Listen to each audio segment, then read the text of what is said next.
Hey, happy Monday morning to you, everyone. Welcome back to Morning Musings. My name is Don K. Preston, and I think you can tell my voice is a little bit stronger this morning.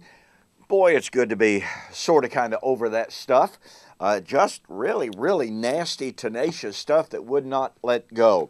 Anyway, so good to be with you. And do not forget, July 12th, 13th, 14th, Ardmore, Oklahoma, Ardmore Convention Center, Preterist Pilgrim Weekend 2018. Shaping up to be an absolutely fantastic weekend of study. And by the way, we've got a very special time of just good old entertainment on Friday evening. J.T. Smith and his wife, who are professional entertainers, will be entertaining us for an hour in a program that they have put together, and it's kind of honoring the fallen heroes type thing, and this is going to be good. It'll be a kind of a break from the study, but it's going to be very good, and you do not want to miss this. Now look, we're going to have a catered meal for our seminar. If you plan to come, all right, now there's no charge for coming. You're free to attend, but we do need to know if you're coming so that we can plan the meal appropriately. So please register to attend if you're going to be coming to Preterist Pilgrim Weekend 2018. That's July 12th through 14th. All right. I've been sharing with you, and look, what I've been sharing with you is such a critical element of understanding resurrection.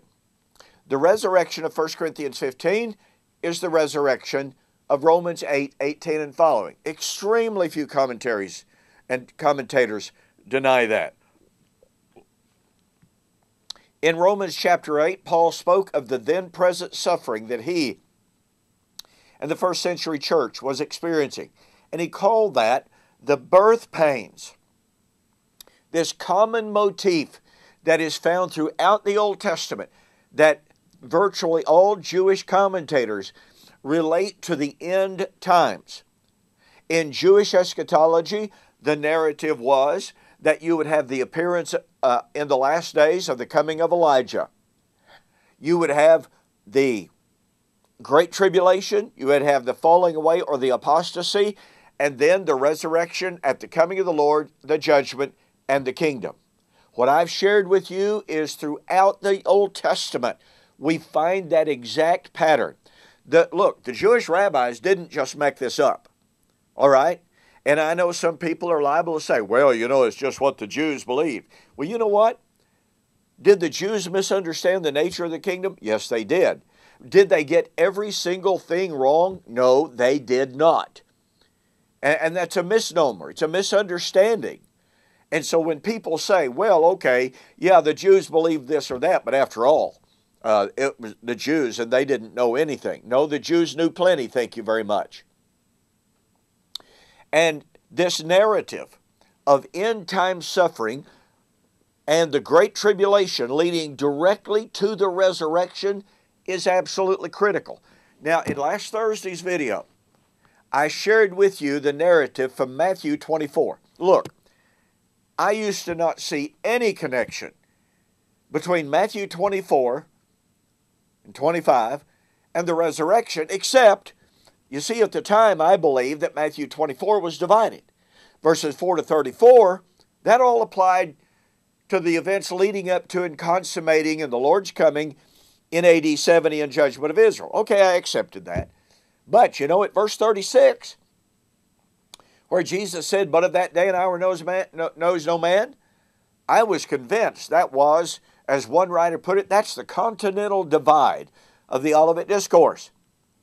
And after Matthew 24:36, certainly that's about the, quote, end of time. That's about the resurrection, particularly chapter 25, verse 31 and following. Well, the more that I've studied, the more that I've come to see, understand, realize, and understand the Old Testament connection, source, and background to Matthew 24 and 25, number one, the more I've come to realize Matthew 24 is not divided. It is a singular discourse about one event, the end of the age, the coming of the Lord at the fall of Jerusalem. That's what the disciples understood. And no, they were not confused. And I've come to understand that, guess what? I want you to listen to me very carefully. I want you to catch the power of this. The resurrection is foretold, if we follow the Jewish narrative, is foretold in Matthew 24, verses 4 through 34.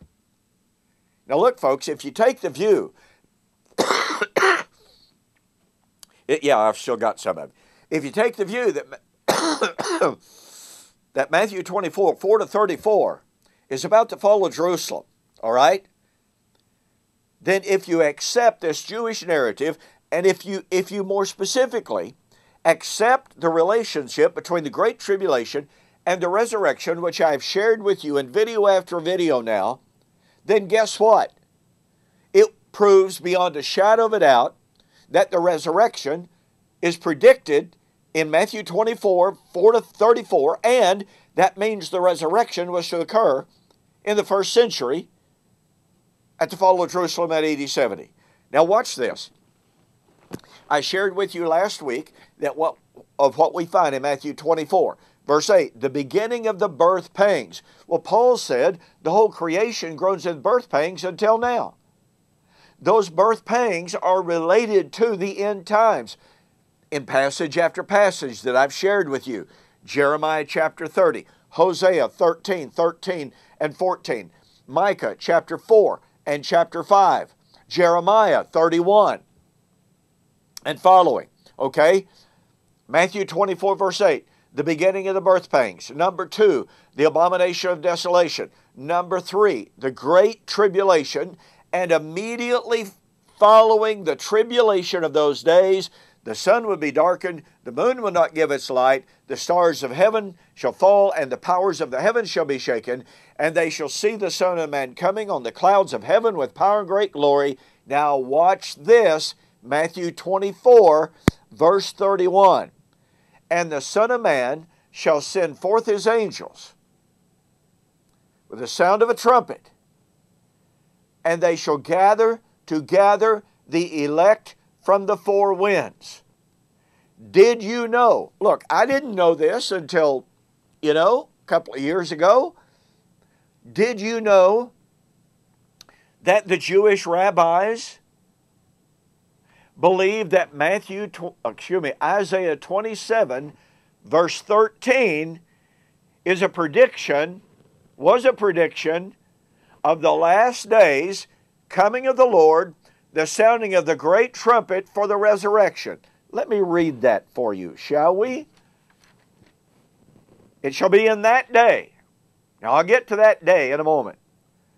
The great trumpet will be blown. They will come who are about to perish in the land of Assyria. They who are outcast in the land of Egypt, they shall worship the Lord in the holy mount at Jerusalem. Now watch. The commentators are agreed. Jesus in Matthew 24:31 is drawing directly from Isaiah 27, verse 13. Boy, watch the beauty of this. Isaiah 27:13 is the prediction of the resurrection in the day Leviathan would be destroyed, at the coming of the Lord to vindicate the saints, Isaiah 26, 20 and 21, at the time of the resurrection, Isaiah 26, 21 and following. I believe that's right. No. Verse 17 and following, the time of the tribulation, followed by the resurrection. Do you follow that? Do you catch that? Isaiah 26 and 27. The time of trouble, the resurrection, at the coming of the Lord, at the sounding of the great trumpet to gather together the elect. Those are the constituent elements of Matthew 24.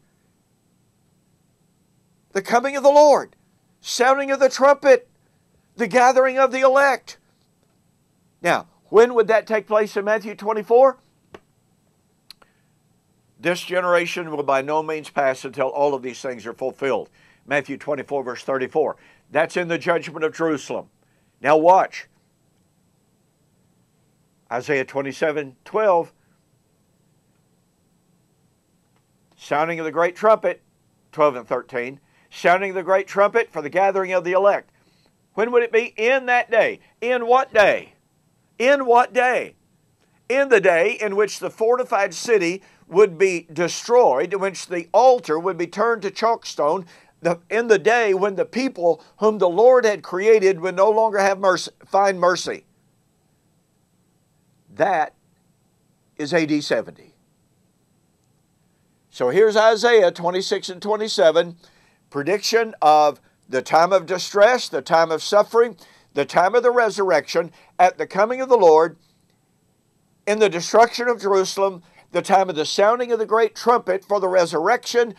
Here we have Matthew 24, the time of distress, time of the great tribulation, the coming of the Lord, the sounding of the great trumpet for the resurrection. When would it be? In Jesus' generation. Now look, folks, Isaiah 26 and 27 is part of what's known as that little apocalypse that Jesus and the New Testament writers quote over and over and over again to predict the end times.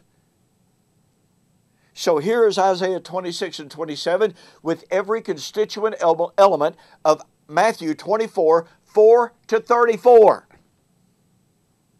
including the resurrection. And we're supposed to see no connection between Matthew 24, 4 to 34, and the resurrection. Now, I'm sorry, that doesn't work. Watch this. Isaiah 27:13, prediction of the sounding of the great trumpet at the time of the resurrection, at the destruction of Jerusalem. But Jesus quoted Isaiah 27:13 in Matthew chapter 24, verse 31, to predict his coming in the fall of Jerusalem in AD 70. Therefore, Jesus is coming at the sound of the great trumpet for the resurrection was at the fall of Jerusalem in AD 70. Listen, I developed this and a whole lot more in my book, The Resurrection of Daniel chapter 12, verse 2, Fulfilled or Future. Go to my website, donkpreston.com or BibleProphecy.com, and order the book, and I'll pay your shipping. Well, we've got more. So we'll see you on the flip side.